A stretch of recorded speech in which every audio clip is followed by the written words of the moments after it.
बिस्मिल्लाहिर्रहमानिर्रहीम। आज का जो हमारा टॉपिक है वो है hypothesis testing for a single population proportion. ये उसी तरह से ही है, ठीक है। जिस तरह वो 6 स्टेप थे पीछे हम लोगों ने किए थे, लाइक सिंगल मीन में difference between two population means के लिए हम लोगों ने किया था।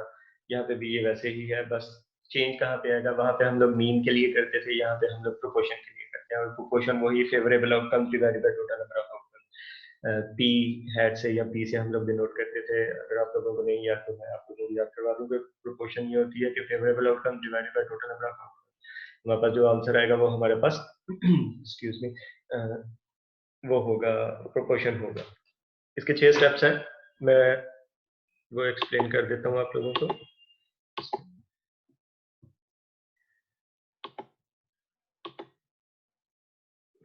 पहला स्टेप है हमारे पास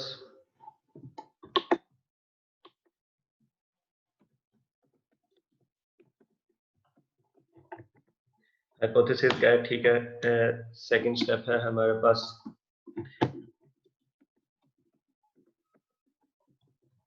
लेवल ऑफ सिग्निफिकेंस का है, ठीक है। थर्ड स्टेप है हमारे पास टेस्ट स्टैटिस्टिक का है। फोर्थ स्टेप है हमारे पास क्रिटिकल रीजन।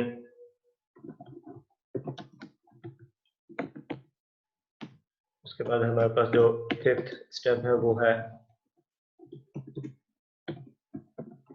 कंप्यूटेशन का है। लास्ट बट नॉट लीस्ट हमारे पास जो छोटा स्टेप है वो है हमारे पास कंक्लूजन, ठीक है। मैं स्टेप वाइज आप लोगों को एक्सप्लेन कर देता हूँ कि ये प्रोपोर्शन के लिए हम लोग कैसे यूज करेंगे। हमारे पास जो पहला स्टेप है जिसमें हमारे पास हाइपोथेसिस मेकिंग का है, इसमें हमारे पास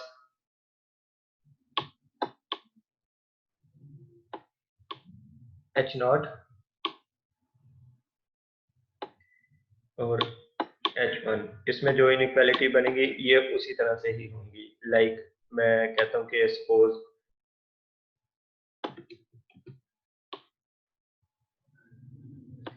P इक्वल्स टू P0 है, ठीक है। और H1 में इसके अगेंस्ट बन जाएगी P not equals to P0, ठीक है। P0 सही है। उसके बाद हमारे पास H0 में जो सेकंड इनइक्वालिटी आ सकती है वो लेस देन और इक्वल की आ सकती है, तो H1 में उसके अगेंस्ट आएगी ग्रेटर देन वाली, ठीक है। H0 में जो थर्ड इनइक्वालिटी आ सकती है वो हमारे पास ग्रेटर देन और इक्वल की आ सकती है, और H1 में हमारे पास इसके अगेंस्ट जो इनइक्वालिटी आएगी वो हमारे पास लेस देन आएगी, ठीक है। इन तीन में से हमारे पास कोई ना कोई हाइपोथेसिस बनेंगे और वो क्वेश्चन में हमें बताएगा कि आपने इस तरह से हाइपोथेसिस बनाना है, ठीक है। उसके बाद जो है हमारे पास second level of significance, again वो अल्फा हमें क्वेश्चन में गिवन होगा, वही 0.01, 0.05 या 0.1, इन तीन में से कोई वैल्यू हमें गिवन होगी, हम वो यूज करेंगे। In case excuse me, in case अगर हमारे पास अल्फा की वैल्यू नहीं गिवन तो हम लोग 0.05 यूज करेंगे। ये बात आप लोगों ने याद रखनी है कि इन केस अगर हमारे पास अल्फा की वैल्यू नहीं गिवन तो हम लोग 0.05 अल्फा की वैल्यू यूज करेंगे। उसके बाद टेस्ट स्टैटिस्टिक, प्रोपोर्शन के लिए जो टेस्ट स्टैटिस्टिक यूज होगा वो कुछ ये वाला है, ये z is equals to p hat minus p not divided by square root of p not q not divided by n। p hat जो है ये हम लोग फाइंड आउट करेंगे, p नॉट और q नॉट ये हमारे पास अल्टरनेटिव सॉरी नल हाइपोथेसिस में जो उसकी वैल्यू होगी p नॉट की वैल्यू, इक्वालिटी के दूसरी सेट पे जो भी वैल्यू होगी वो हम लोग यूज करेंगे, ठीक है। मैं आप लोगों को दिखा देता हूँ, मैं इसकी बात कर रहा हूँ। ये हमारे पास P नॉट उस फॉर्मूले में यूज होगा, ठीक है। और हमारे पास जो Q नॉट है वो बेसिकली 1 माइनस P नॉट के इक्वल होता है। उसके बाद हमारे पास जो चौथा स्टेप है वो क्रिटिकल रीजन है। क्रिटिकल रीजन अगेन हमारे पास जो बनेगा वो बनेगा इन तीन इनइक्वालिटीज की बेस पे।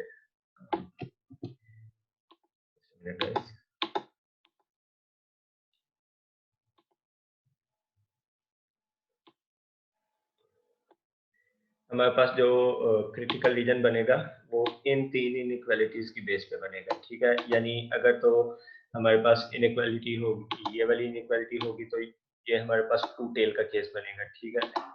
यहाँ पे लिख देता हूँ साथ में टू टेल, ठीक है। सिमिलरली अगर हमारे पास इनइक्वालिटी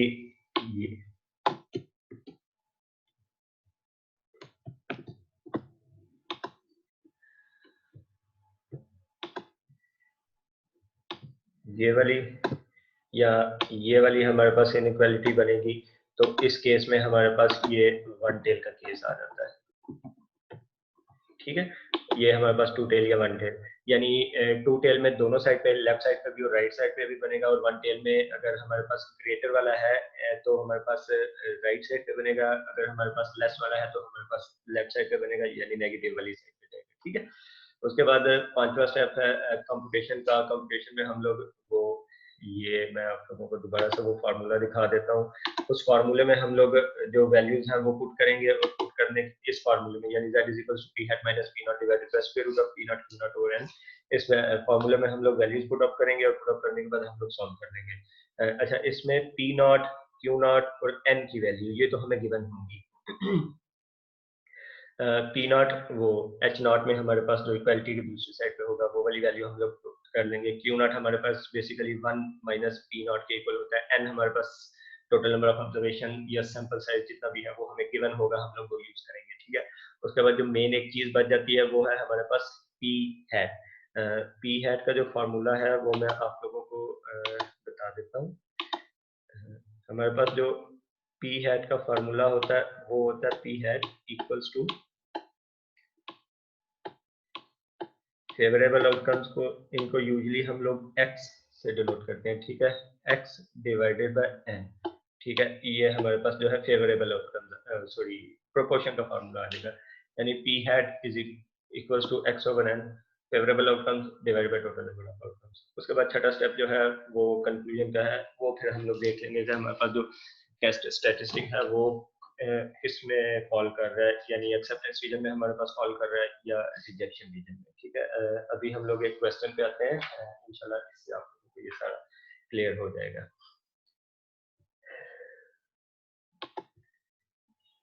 क्वेश्चन है हमारे पास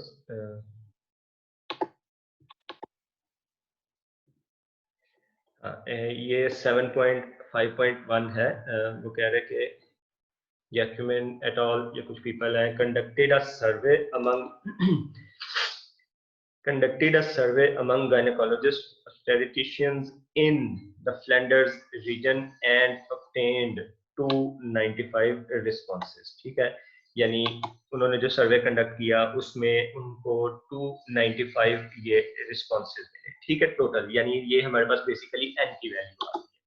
उसके बाद वो कह रहे हैं कि of those responding, 90 indicated that they had performed at least one cesarean section on demand every year, यानी 295 में से 90 जो पीपल थे, उन्होंने, जो गायनेकोलॉजिस्ट थे, उन्होंने ये बताया कि ऑन डिमांड हर साल कम से कम एक सिजेरियन सेक्शन ऑपरेट वो करते हैं, ठीक है। उसके बाद वो कह रहे हैं कि ये यानी फेवरेट, चलिए आगे पढ़ते हैं, फिर मैं आप लोगों को बता दूंगा कि इसमें n तो हमारे पास 295 आ गया, तो 90 हमारे पास फेवरेबल कैसे है।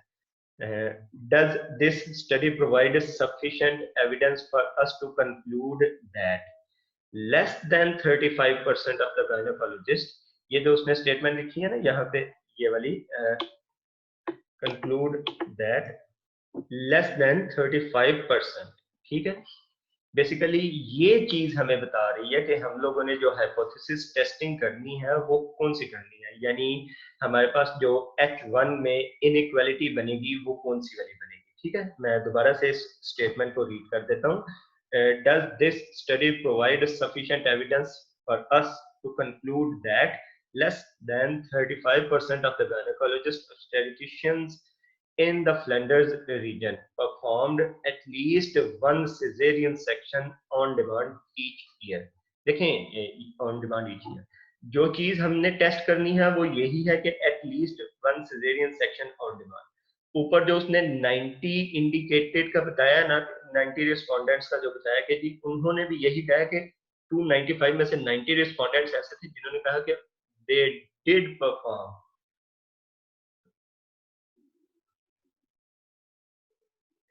they did perform at least one cesarean section on demand every year। ठीक है, ये बेसिकली चीज हमें चेक करनी है। मैं इसके हाइपोथेसिस वगैरह आप लोगों को बना के दिखा देता हूँ।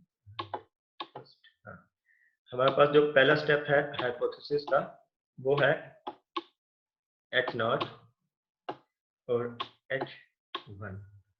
अब देखें जो चीज हम लोगों ने टेस्ट करनी होती है उसको हम लोग H1 में रखते हैं। हम लोगों ने जो चीज टेस्ट करनी है वो कुछ ये है, ठीक है। डज, अगर हम लोग यहाँ से इसको रीड करते हैं, does this study provide sufficient evidence for us to conclude that less than 35%।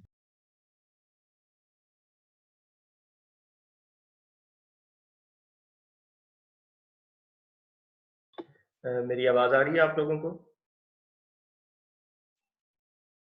Ji sir आ रही है। वो बीच में थोड़ा इंटरनेट का इशू हो गया था, I do apologise for that. अच्छा, मैं आप लोगों को बता रहा था कि हम लोगों ने जो चीज टेस्ट करनी है वो ये है कि conclude that less than 35% of gynaecological substance, जो भी उन्होंने था, यानी लेस देन 35%। अच्छा, इसमें ना उसने हमें इसको यूं करेंगे कि परसेंटेज को खत्म कर देंगे, अपनी आसानी के लिए हम लोग करेंगे ऐसा। हमारे पास जो पहला स्टेप है वो है H नॉट और H1 बनाना। अब क्योंकि हम लोगों ने लेस देन 35% चेक करना है तो वो उसको हम लोग उसमें रखेंगे, ये H1 में रखेंगे तो P इज लेस देन 35%। जब 35 को हम लोग 100 से डिवाइड करेंगे तो ये हमारे पास 0.35 आ जाएगा, ठीक है। ये हमारे पास आ गया H1 में, ठीक है। उसके अगेंस्ट जो अल्टरनेटिव हमारे पास बनेगा वो बनेगा P इज ग्रेटर देन और इक्वल्स टू 0.35। अच्छा, इस क्वेश्चन में जो फर्दर हमें इंफॉर्मेशन गिवन है वो भी मैं यहाँ पे लिख देता हूँ। हमारे पास n की जो वैल्यू है वो है 295, ठीक है। हमारे पास x की जो वैल्यू है फेवरेबल आउटकम वो हमारे पास 90 है और अल्फा की वैल्यू जो है हमारे पास वो है 0.05। ये मेन तीन चीजें हमें क्वेश्चन। उसके बाद हमारे पास जो सेकंड स्टेप है वो है लेवल ऑफ सिग्निफिकेंस का, ठीक है। गिवन है हमारे पास अल्फा की वैल्यू 0.05। थर्ड स्टेप है हमारे पास, ठीक है, वो टेस्ट स्टैटिस्टिक है, वो मैं लिख देता हूँ यहाँ पे z equals to p hat minus p not divided by square root में p not q not divided by n, ठीक है।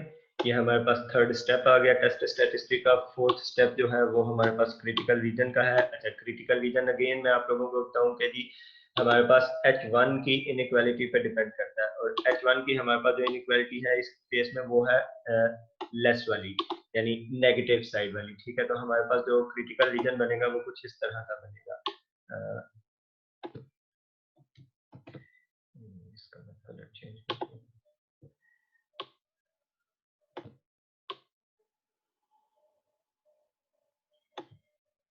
ये मेरे से इसको ये स्ट्रेट है, ठीक है। तो ये आप लोग देख लीजिएगा। उसके बाद ये 0 आ गया, यानी कहीं ये इस साइड पे बनेगा, ठीक है। यहाँ पे जो वैल्यू हम लोगों ने लिखनी है ये वो मैं आप लोगों को z अल्फा बेसिकली वो हमारे पास आती है माइनस में 1.645, ठीक है। ये आती है हमारे पास। ये वो जो मैंने आप लोगों को एक पिक्चर सेंड की हुई है ना, उसी में से मैंने देख के तो लिखी है z alpha equals to minus में 1.645 6.5, ठीक है। ये हमारे पास क्रिटिकल रीजन बन गया। अब पांचवें स्टेप पे हम लोग जब आते हैं तो उसमें दो चीजें हम लोगों ने इस पांचवें स्टेप कंप्यूटेशन में हम लोग देखते हैं तो पी नॉट की वैल्यू जो है वो है हमारे पास ये वाली 0.35, ठीक है, आ गया, ठीक है। अब हम लोग अगर पी नॉट वो करते हैं, पी नॉट वो है 0.05 है, तो हमारे पास क्यू नॉट की जो वैल्यू आएगी वो आएगी 1 माइनस पी नॉट, ठीक है। और ये हमारे पास आ जाएगी 0.65, 1 माइनस 0.35 करेंगे तो हमारे पास 0.65 आंसर आ जाएगा, ठीक है। अच्छा, ये मैं पांचवा स्टेप अप कर रहा हूँ कंप्यूटेशन का, ठीक है। अच्छा ये हमारे पास पी नॉट भी आ गया, क्यू नॉट भी आ गया, एन भी हमारे पास है। अब एक जो चीज रह गई है पी हैट, वो हम लोग फाइंड आउट कर लेते हैं। पी हैट है हमारे पास, उसका फार्मूला है X divided by N. X है हमारे पास 90, ठीक है, डिवाइडेड बाय 295। इसलिए लिखने में जरा मुझसे देर लगती है, लिखने में थोड़ा मसला भी है, तो इसलिए जैसे भी है ये आप लोग देख लीजिएगा। अच्छा, ये मेरे पास इसका जो आंसर आ रहा है वो आ रहा है 0.31। अच्छा, ये मेरे पास एग्जैक्ट 0.31 नहीं आता, ये 0.30 समथिंग आता है, ठीक है। तो राउंड ऑफ करने के बाद मैंने पी हैट की जो वैल्यू है वो 0.31 लिख ली है, ठीक है। अच्छा, यहाँ तक हो गया। उसके बाद मैं जब z में ये सारी वैल्यूज z इस फार्मूले में थर्ड जो z is equal to P hat minus P not divided by square root of P not Q not over N में पुट करता हूँ, तो मेरे पास जो z की वैल्यू आंसर आता है वो कुछ ही आता है, माइनस 1.44, ठीक है। ये मेरे पास 5 स्टेप्स कंप्लीट हो गए। अब जो छठा स्टेप है ना, वो हमें ये कहता है कि हम लोग ये चीज देखें कि जो हमारे पास टेस्ट स्टैटिस्टिक यानी z की वैल्यू आई है वो कौन से रीजन में फॉल कर रही है, वो इधर एक्सेप्टेंस रीजन में फॉल कर रही है या रिजेक्शन रीजन में फॉल कर रही है। जब हम लोग देखते हैं ना तो हमारे पास ये 1.45 की जो वैल्यू है वो कहीं रफली इस पॉइंट पे फॉल करती है, ठीक है। यानी बात करने का मतलब ये है कि ये टेस्ट स्टैटिस्टिक की वैल्यू कहीं एक्सेप्टेंस रीजन में फॉल करती है, बेशक नेगेटिव साइड पे है, इट डजंट मैटर, लेकिन -1.44 जो है वो लेस है एज कंपेयर टू -1.645, ठीक है। इस बात का क्या मतलब है कि z की यानी टेस्ट स्टैटिस्टिक की जो हमारे पास वैल्यू है वो एक्सेप्टेंस रीजन में फॉल कर रही है। एक्सेप्टेंस रीजन में फॉल करने की वजह से हम लोग h नॉट को एक्सेप्ट कर लेंगे।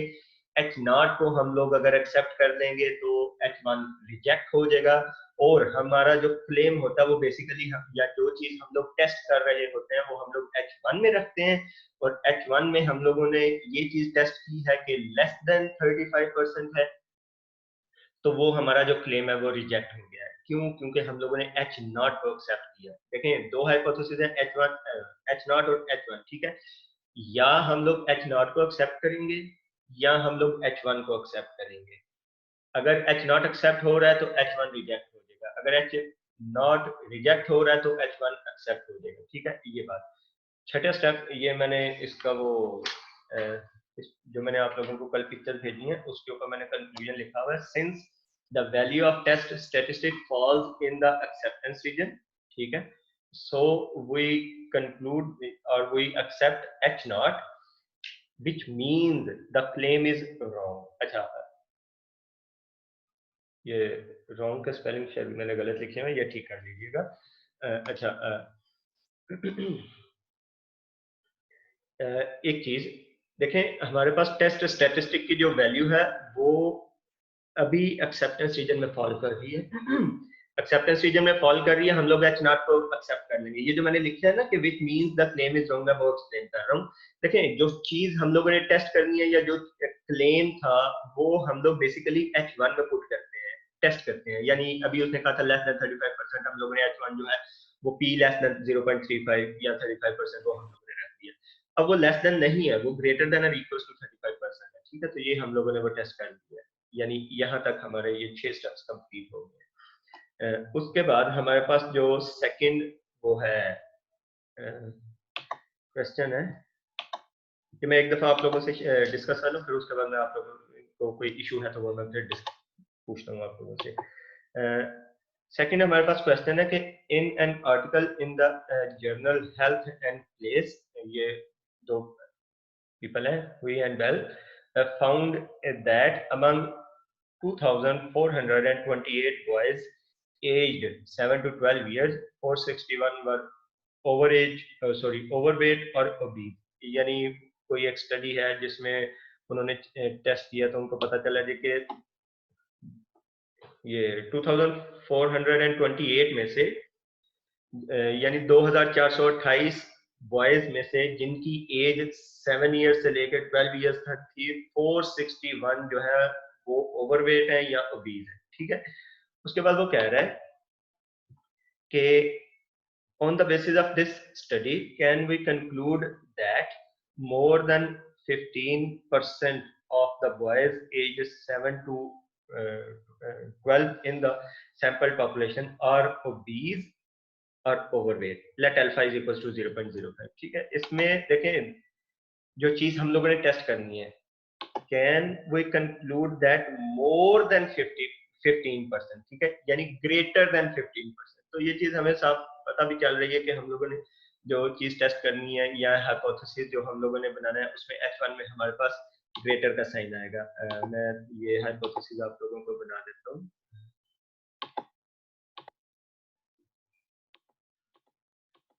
ये मैं सारा नहीं अरेज करूंगा क्योंकि मुझे जो है वो दोबारा से अगेन ये सारा कुछ लिखना पड़ेगा, which is very time consuming. मैं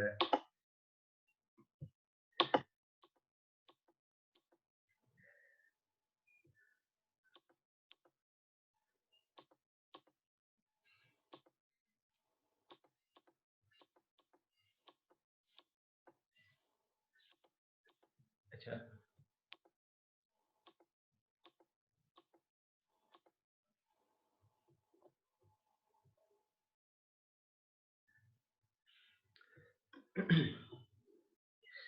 अच्छा, हम लोगों ने जो चीज टेस्ट करनी है ना वो है कुछ,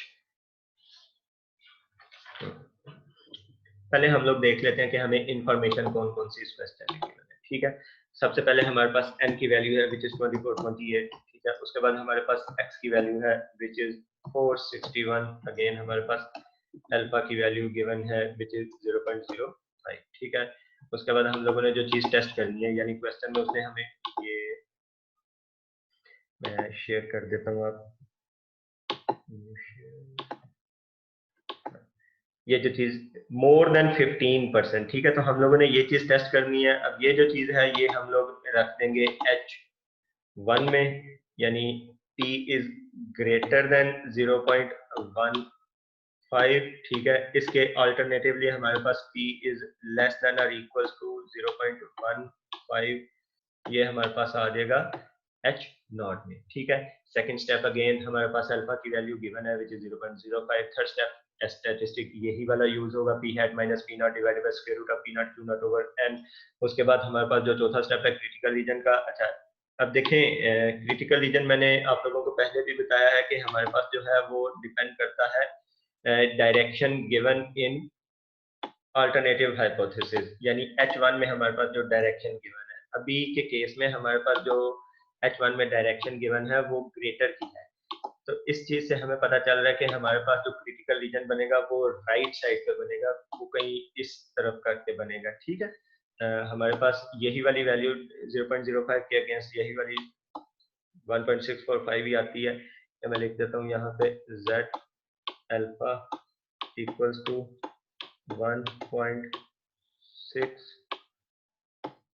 और ये 5। ठीक है, ये 1.645। उसके बाद हमारे पास जो पांचवा स्टेप है कंप्यूटेशन का, हमारे पास P नॉट की वैल्यू जो है वो 0.15 है। ठीक है, Q नॉट की वैल्यू जो है वो अगेन हमारे पास कितनी आ जाएगी 0.85। 1 माइनस 0.15 करेंगे तो ये हमारे पास 0.85 आ। ठीक है, उसके बाद हमारे पास जो है ये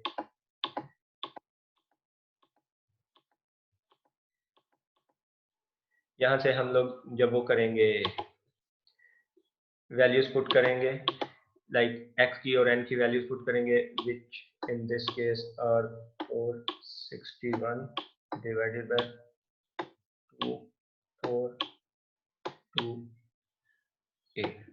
I do apologize for this kind of writing।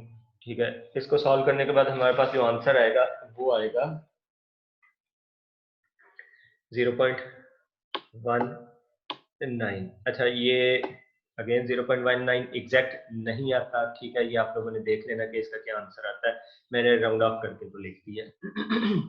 उसके बाद जब हम लोग ये सारी वैल्यूज इसमें पुट करते हैं z में, यानी टेस्ट स्टैटिस्टिक जो हमारा है z is equal to p hat minus p not divided by p not square root of p not q not over n, तो हमारे पास जो z का आंसर आता है वो आता है 5.52।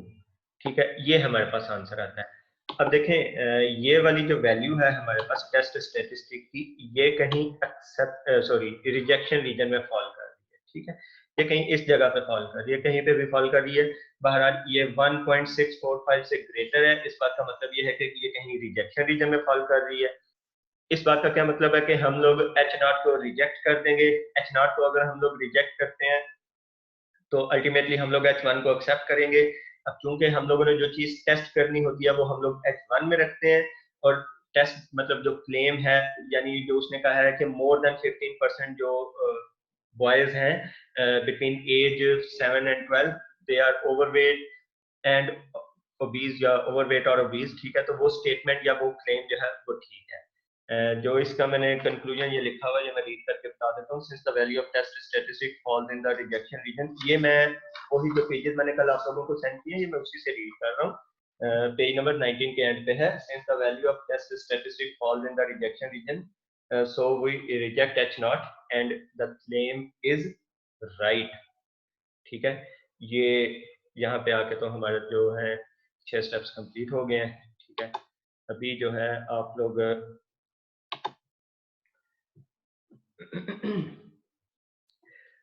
मुझे बताएं कि आज के टॉपिक में कोई इशू है आप लोगों का, तो वो बताएं, मैं आप लोगों को एक्सप्लेन कर दूं।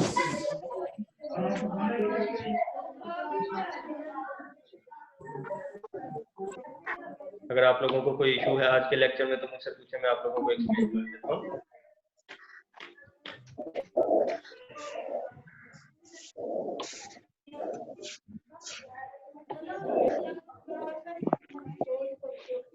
आज का लेक्चर आप लोगों को समझ आ गया है? यस सर, आ गया। कोई इशू तो नहीं है इसमें? नो सर, कोई इशू नहीं। ये पूछें, कुछ पूछना है आपने?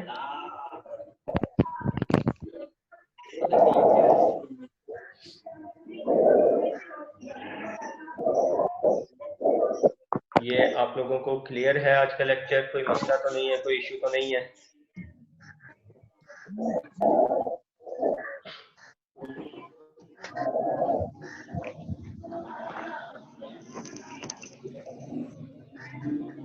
अच्छा चले, आज का लेक्चर यहीं तक है। ठीक है, कल जो हम लोग करेंगे, कल का जो लेक्चर होगा वो कुछ ये है कि ये जो एक्सरसाइज है 7, ये आप लोगों को नजर भी आ रहा होगा, 7.5.1 तो आज हम लोगों ने कर लिया है। 3, 4, 5 और 6 ये कल हम लोग डिस्कस कर लेंगे। क्वेश्चन नंबर 4 में 1, 2, 3 पार्ट्स हैं। ठीक है, तो ये मैं कल आप लोगों को एक्सप्लेन करूंगा। यानी कल का जो हमारा लेक्चर होगा वो ये वाले क्वेश्चन होंगे। सही है, 3, 4, 5 और 6 हमारे कल ये वाला लेक्चर होगा। कल भी लेक्चर इसी टाइम होगा? जी जी, कल भी इंशाल्लाह इसी टाइम पे 12 o'clock लेक्चर होगा। ठीक है,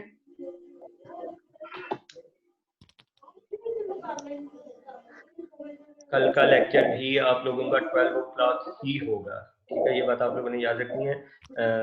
आज भी 12 o'clock ही हुआ, कल भी इंशाल्लाह आप लोगों का लेक्चर जो है वो 12 o'clock ही होगा। क्लियर है? Okay sir, okay sir. चलिए ठीक है, आप लोग ये क्वेश्चंस करें। आप लोगों को अगर इसमें से कोई चीज नहीं समझ आती आप मुझसे पूछें, मैं इंशाल्लाह आप लोगों को एक्सप्लेन कर दूंगा। ठीक है, ओके सर। चलिए ठीक है, आज की मीटिंग यहीं तक है। अल्लाह हाफिज।